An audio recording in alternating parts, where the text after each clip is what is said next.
প্রত্যেকের দেহে একটা মাংসের টুকরা আছে, এই মাংসের টুকরাটা যদি খারাপ হয়ে যায়, যদি এটা নষ্ট হয়ে যায়, যদি এটা কালো হয়ে যায়, মানুষ যা করবে সে সমস্ত কাজ শুধু খারাপের দিকেই যাবে। অনেক সময় দেখা যায় আপনি যখন ভালো কাজ করছেন, জিকির আজগার করছেন, কোরআন তেলাওয়াত করছেন, নামাজ আদায় করছেন, আপনার অন্তর যখন ঠিক হয়ে যাচ্ছে, আরো একটা ভালো কাজের দিকে আপনার অন্তরে আপনাকে ঠেলতেছে, আপনার দেহের মধ্যে আলাদা প্রশান্তি তৈরি হচ্ছে, আপনার দেহের মধ্যে ক্ষমতা শক্তি তৈরি হচ্ছে। আবার যখন গুনাহ করতে করতে করতে করতে করতে হৃদয় অন্তর কল্প কালো হয়ে গেছে, কোনো ভালো কাজ ভালো লাগে না, ভালো কথা ভালো লাগে না, এরকম আছে না?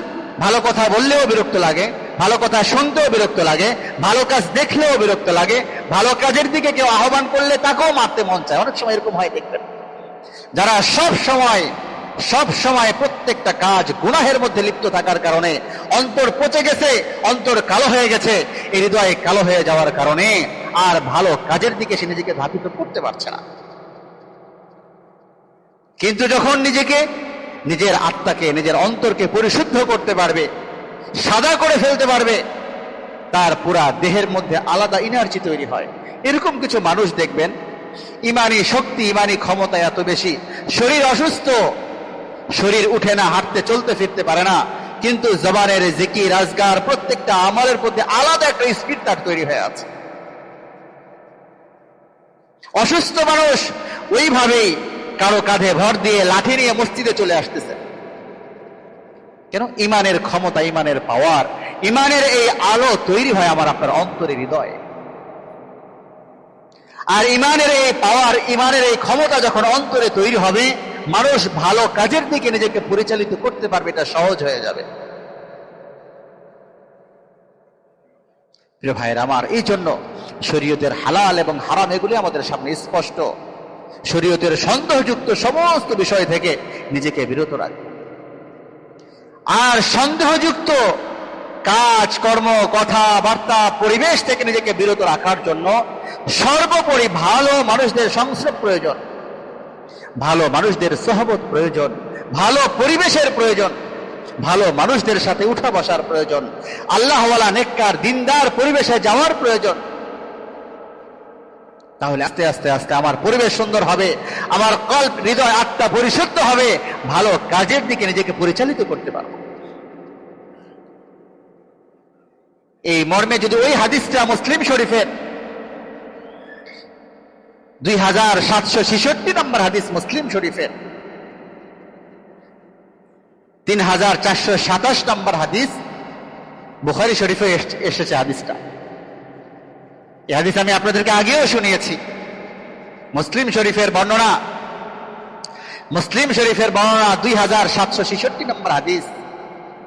বনি ইসরাইলের ওই ব্যক্তি যে 100 জন ব্যক্তিকে হত্যা করার পরেও আল্লাহ পাক রব্বুল আলামিন তার গুনাহগুলো ক্ষমা করে দিয়ে তার নামটা জান্নাতে লিখে দিয়েছেন। কত বড় অপরাধ! বনি ইসরাইলের ওই ব্যক্তি 99 জন ব্যক্তিকে হত্যা করেছে। মুসলিম শরীফের বর্ণনা 2766 নম্বর হাদিস।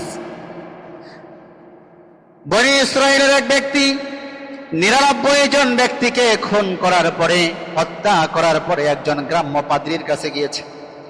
পাদ্রীর কাছে গিয়ে বলে, আমি 99 জন মানুষকে হত্যা করেছি, আমার ক্ষমার কোন সুযোগ আছে নাকি? মেহেরবানি করে বলবেন, আমি কি ক্ষমা পেতে পারি? আমার গুনাহ কি আল্লাহ তাআলা মাফ করবেন? গ্রাম্য পাদ্রী, সাধারণ আলিম, 99 জন ব্যক্তিকে হত্যা করেছো, তোমার কত বড় দুঃসাহস! 99 জন মানুষকে হত্যা করার পরে তুমি আবার ক্ষমার আশায় ঘুরছো? যাও, তোমার ক্ষমা হবে না। ওই ব্যক্তি রাগান্বিত হয়ে গেছে। যদি ক্ষমাই না হয়, হত্যা না হয় করে ফেলেছি, নিজের ভুল বুঝতে পেরেছি, যদি আমার ক্ষমাই না হয় তাহলে তোকেও আর রেখে লাভ কি? তাকেও হত্যা করে সেঞ্চুরি পুরা করেছে। কি করেছে? সেঞ্চুরি করেছে, 100 হত্যা শেষ। তারপরেও যেহেতু অন্তরে, হৃদয়ে রক্তক্ষরণ তৈরি হয়েছে, যদি কোনোভাবেই আল্লাহ আমাকে ক্ষমা করে দেন। আবার খুঁজতে খুঁজতে খুঁজতে বড় বিজ্ঞ একজন আলিমের কাছে গেছে। এজন্য মুসলিম শরীফের ভূমিকায় মুকদ্দমায় রয়েছে ইন্না হাযাল ইলমা দীনুন ফানজুরু আম্মান তাখুযুনা দীনাকুম। শরীয়তের যে কোনো বিষয়ে জানতে গেলে বিজ্ঞ আলেমের কাছে যাও, যে কারোর কাছে যেও না। অল্প জ্ঞান, কম জ্ঞান এরকম একজন আলিমের কাছে একটা ফতোয়া নিয়ে গেলেন, তালাকের কোন একটা গুরুত্বপূর্ণ বিষয় নিয়ে গেলেন, আদৌ হয়তো বা তালাক হয়নি, আপনাকে বললো জান মিয়া তালাক হয়ে গেছে, তাহলে আপনার সোনার সংসারটা নষ্ট হয়ে গেল। হতে পারে এমন তালাক হয়ে গেছে, আপনাকে বললো যে না তালাক হয়নি, গিয়ে সংসার করেন, তাহলে আপনি সারা জীবন জেনা করলেন, জেনার সংসার করলেন। এটা উদাহরণ দিলাম আর কি। তাহলে ইন্না হাযাল ইলমা দীনুন ফানজুরু আম্মান তাখুযুনা দীনাকুম। শরীয়তের যে কোনো বিষয়ে জানতে গেলে অবশ্যই বড় বিজ্ঞ কোনো আলিমের কাছে যেতে হবে, যে আমাকে কোরআন সুন্নাহর আলোকে দলিল দালাইলের সাথে দলিল ভিত্তিক আমার সেই সমস্যার পূর্ণ সমাধান দিতে পারেন। গ্রাম্য পাদ্রীর কাছে গিয়ে বলেছে আমি 99 জন খুন করেছি, হত্যা করেছি, আমার কি কোনো ক্ষমা হতে পারে? যাও আমি এখান থেকে, তোমার আবার ক্ষমা?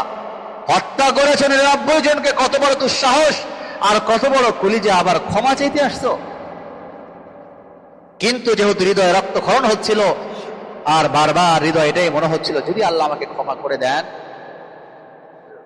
এরপরে বিজ্ঞ যোগ্য একজন আলিমের খবর পেয়ে তার শরণাপন্ন হয়েছে। বনী ইসরাঈলের ব্যক্তি বিজ্ঞ একজন আলিমের কাছে গিয়ে যখন বলল আমি 100 জন ব্যক্তিকে হত্যা করেছি, আমার কি কোনো ক্ষমা আছে নাকি? বিজ্ঞ আলিম বলেন মাত্র 100 জনকে হত্যা করেছো, আল্লাহ পাক রব্বুল আলামিন চাইলে এর চাইতে অধিক গুনাহগার ব্যক্তিকেও ক্ষমা করতে পারে। এইটা তো আল্লাহর কাছে সামান্য, আল্লাহ চাইলে এর চাইতে বড় পাপী গুনাহগার কেউ ক্ষমা করতে পারে। যাই হোক, তুমি খুব টেনশন করো না, চেষ্টা তো করা যাক আল্লাহ তাআলা তোমাকে ক্ষমা করে দেন কিনা। কিন্তু শোনো, এর আগে তুমি একটা কাজ করো। তুমি আসলে যে এলাকায় থাকো, যে মহল্লায় থাকো, পরিবেশটা সুন্দর না। এই পরিবেশে থাকলে তুমি নিজেকে তওবা করে তওবার মধ্যে ধরে রাখতে পারবে না। তুমি এই মহল্লা ত্যাগ করে ফেলো। তোমার বন্ধু বান্ধব এবং সেইখানকার যে পরিবেশটা বড় সুন্দর না, জায়গাটা ত্যাগ করো, হিজরত করো, এখান থেকে চলে যাও। ভালো একটা জায়গার দিক নির্দেশনা দিয়ে ওই যোগ্য আলিম বললেন তুমি অমুক স্থানে যাও, ওই এলাকার লোকজন ভালো, তারা বড় দিনদার। তুমি এই পরিবেশটা ত্যাগ করো, ওই পরিবেশের দিকে যাও। তাহলে আশা করা যায় তুমি পরিবেশগত ভালো একটা দিক পাবে, তোমার তাওবা আল্লাহ তাআলা কবুল করে নেবেন। বনী ইসরাঈলের ওই ব্যক্তি আলিমের এই পরামর্শ পাওয়ার পরে চিন্তা করলেন আল্লাহ পাক রব্বুল আলামিন যেহেতু আমাকে ক্ষমা করে দিবেন, এত বড় আশ্বাস যেহেতু পেলাম, নিশ্চয় আমি এই পরিবেশ ত্যাগ করে ভালো পরিবেশের দিকে যেতে চাই। ভালো পরিবেশের দিকে রওনা করলেন, যাত্রা শুরু করেছেন, রওনা করেছেন। মুসলিম শরীফের বর্ণনা, বুখারী শরীফে হাদিসটা আসছে। বুখারী শরীফ 3470 নম্বর হাদিস আর মুসলিমের 2766 নম্বর হাদিস। রাস্তায় চলতেই প্রতিমধ্যে ওই ব্যক্তির ইন্তেকাল হয়ে যায়। এখনো ওই যে মহল্লা, ভালো যে পরিবেশ, যে মহল্লার দিকে সে যেতে চায়, ওই জায়গা পর্যন্ত যাওয়ার আগে রাস্তাতেই ব্যক্তির মৃত্যু ঘটে যায়, মারা যায়।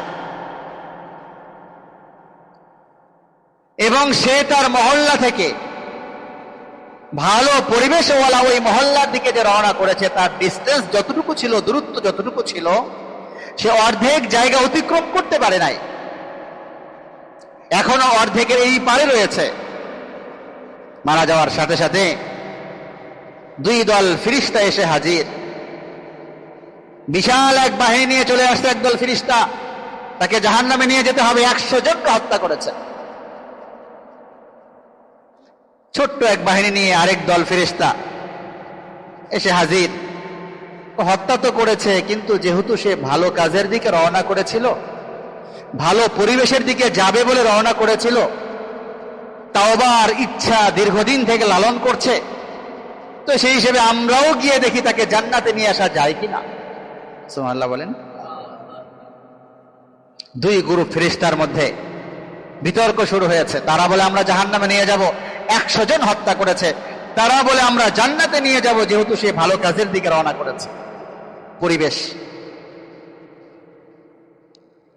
আল্লাহ পাক রব্বুল আলামিন তৃতীয় ফেরেশতাকে পাঠিয়েছেন, তুমি গিয়ে সমাধান করে দাও, এ কথা বলো।